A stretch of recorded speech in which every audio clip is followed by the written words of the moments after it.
Is your Spectrum app constantly closing on your Apple TV? You're not alone.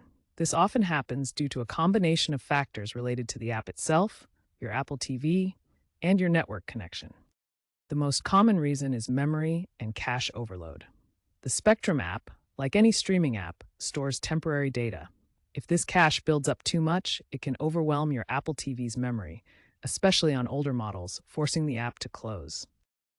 Another common issue is compatibility bugs. Sometimes there are conflicts between the Spectrum app and the version of tvOS your Apple TV is running. Outdated app versions may not be fully compatible with newer tvOS features.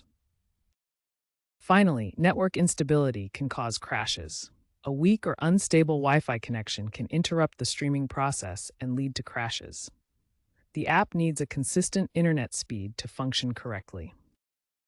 Let's walk through the troubleshooting steps to fix the Spectrum app crashes on your Apple TV.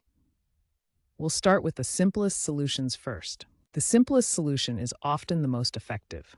Press and hold the TV button on your Siri remote to force close the app. Then reopen it. This clears any temporary processes that might be causing issues. Next, clear the cache and data.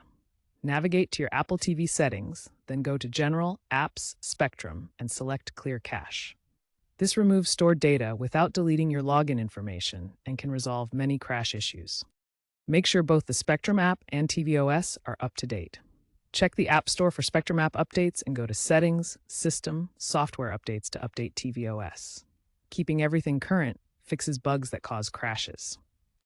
Check your network connection using Apple's built-in diagnostics.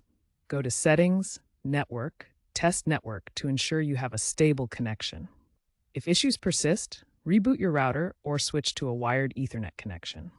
As a last resort, delete and reinstall the Spectrum app. This resets all data and requires you to log in again, but it can resolve the most stubborn crash issues. Implement these fixes in order, and you should see results.